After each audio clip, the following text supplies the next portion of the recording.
My name is Mike Barkstrom. I'm a Special Forces veteran of the Vietnam War. I served during the late 60s, early 19, and through 1970. I served with both the 10th Special Forces Group at Fort Devens for about 5 months, and then with the 5th Special Forces Group in the Republic of Vietnam. My MOS is that of a Medic 91B4S, which has changed significantly from then to today. How did I get into Special Forces? It's kind of an unusual story. I had enlisted to become a helicopter pilot and was all set to go to helicopter school, except I got to the flight physical, and I was told I couldn't become a pilot because I was partially colorblind. So that left me in RA, regular Army, unassigned for 3 years, part of the deal.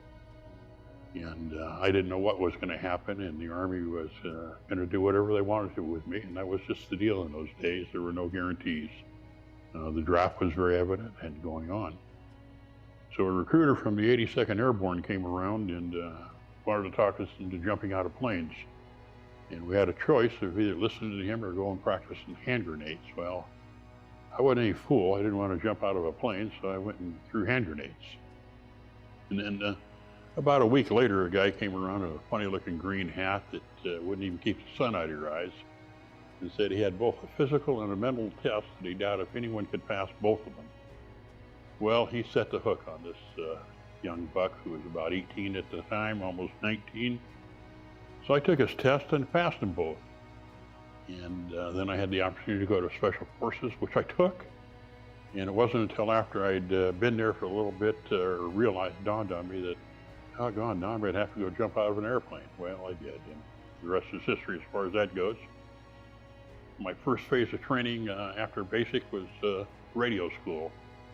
In those days, it was called an 05 Bravo, which was a radio operator with Morse code capability. Well, I got out of that school, went to jump school, and then went to Fort Bragg for what they called the MOI, or Method of Instruction, the first phase of training in those days. And went through the first phase of that, and then we went to an MOS qualification. Well, obviously, I maxed the combo tests, and the group trainer there tried to convince me to become a radio operator. Well, I really didn't want to sit behind a key and do that. Wasn't my forte. So I talked him into letting me become a medic, and then I started with that group afterwards. And we were kind of unusual there too, and that is that you would do the first phase of the medical training, which was basically combat medical training at Fort Bragg, and then you went to Fort Sam Houston for the next phase of training. And there seemed to be an influx of medics at the time, or people in medical school, so, and a more limited number of slots at Fort Sam. So they combined 2 medical classes together, and we went to Fort Sam.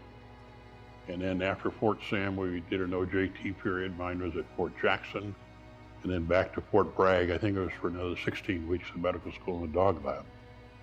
Well, long story short, there were a little over 100 of us that started when they combined the 2 classes. And when we graduated, there were, I think, 16. So the attrition rate was pretty darn high. And then after that, we went to what they called Phase 2, which was the final, I think it was probably 6 weeks or something like that, of Special Forces training, where you came together with other the other MOSs, and you did a field problem for the 2 weeks. Then you graduated from that, got your flash, and then were assigned to group. Well, I had wanted to go to the 5th all along instead of any place else, but that wasn't in the cards, so I wound up going to the 10th Special Forces Group, which was just reporting back to Fort Devens, Massachusetts. So I got assigned there, and I didn't make a real strong impression with the Sergeant Major, because I signed in, and 2 minutes later I handed him a 1099, which is a request for transfer. He told me that wasn't the best idea, and to make friends with your Sergeant Major. But I told him what I wanted, and he just kind of laughed and said, yeah, a lot of guys want to go there. Anyway, a few months later, I was on orders, and I went to Vietnam. And very, very fortunate. I got to serve with a unit called the 3rd Mobile Strike Force, or the Mike Force. And basically what that was we were battalions of light infantry, very much comparable to any other standard infantry unit. We carried M60s and 60 millimeter mortars with us, operated in both company size and battalion operations. And probably the best thing in my life, as far as my Army career went is I got to serve under a man by the name of Colonel Ola Lee Mize, Medal of Honor recipient from Korea, but probably the finest man I ever met in my life as far as knowing people and how to judge people and how to work with people. And that man would cut you all the slack in the world that you needed, but he didn't suffer fools. If you didn't perform, you were gone. If you made the mistakes more often than not, you weren't there. You had to perform, you had to be good. And probably the greatest thing that Colonel Mize taught me was that it didn't make any difference whether you're a PFC or a four-star general. The best man for the job did the job and was in command. And that permeates, at least in my time in Special Forces, throughout Special Forces. There were times when, as a buck sergeant, I'll get into that a little bit later. In our unit, I happened to be with the 2nd Battalion, and we had 3 companies of 186, mostly Cambodians at a time, and then also a headquarters section, a fairly small headquarters section. Each company hopefully had 2 Americans, but we didn't normally. Most of the time we didn't have 2 Americans per company because of either KIA, WIA, or rotate out. And so we were sparse. When I first went to the field, I went as a medic primarily, but my real duties were that of the Company XO, and our job as Company XO was to ensure security of the company as we moved, and that would be both flank and rear. And then during a firefight would be to continue the security as we moved through the area. And then when the firefight was over, would be to secure a landing zone to take out the KIA and WIA, then also resupply with ammunition and things like that. And then after all those things were done, then I would revert back and become a medic and work as a medic. Fortunately, we had at least 1 medic per platoon. We had 4 platoons, and then a senior medic with the company. And they were, as far as trauma goes, at least the ones that have been with us for a while were every bit as good a trauma medic as I was. They could start IVs, they could flip a tourniquet on faster than anybody else, and they did a good job in that regard. Did they have the ability to be a SF medic? As far as trauma, yeah, but as far as diagnosis and treatment and the other areas that we worked in, no. But as on the battlefield, they were as good as any. The other thing that would happen with the Mike Force is the CO when I first joined him was a guy by the name of Dick Wilson, call sign Fast Horse, was the CO, and I was his XO, his medic. And after about, we were in our first operation, 2nd week, maybe 3rd week out in the brush, he got a bunch of stuff in his eyes, so he was medevaced out, and I took over the company as a CO, as the only American there. And after that, and when we came back in, Fast Horse was taken off the ground because he was close to his EVOS, or time to go home. So the company was mine. So in addition to the normal duties of a medic, now I had the responsibility of being the CO of this infantry company. Something that we were trained for, and something that we performed rather well and did a good job with, I believe. We may not have known all the fancy terms and things like that, but we certainly knew how to operate, and we did. And again, that's a credit not only to the SF training, but to the personnel above you, the team sergeant, your team captain, and also the attitude of Colonel Mize, who was just, again, just a great commander who really exuded leadership and got you to do what you needed to be done. After the way the Mike Force operated, we would have an area of operations assigned to us by MACV in Vietnam, and we would take over an area of operations, or AO, and then we would go set up an FOB, a forward operational base, and we had one battalion that would full guard duty or security duty on that, and the other battalions would fly in. And after we flew in, we would walk out of the battalion, out of the FOB, and perform search and destroy or searching missions and work that. And we would normally be in the field for about a month. And this is after we walked out of the FOB, and we'd be resupplied about every 10 or 11 days with food and other things like that, or more often, depending upon the firefights. And then we'd come back in and leave the FOB and go back to our base camp, which is in Vung Tau, in Long Hai, not too far from Vung Tau. And we'd be there for a week to 10 days, and then we would go back to the FOB and walk out again and look for the bad guys and do our thing for about a month, sometimes 5 weeks, and then come back in. And then depending upon how the operation would go, we'd do that cycle again, or we'd go on a stand down, and the stand down generally lasted 4 to 5 weeks. And then we would start the whole process over again. And this was done with 3 different battalions, so we always had 2 battalions in the field when we were in operations, and another one on stand down. But the battalion that was back at base camp in Long Hai, they were on standby. And so if it got really thin out there, you had reinforcements coming. It took a little bit, but we had people coming.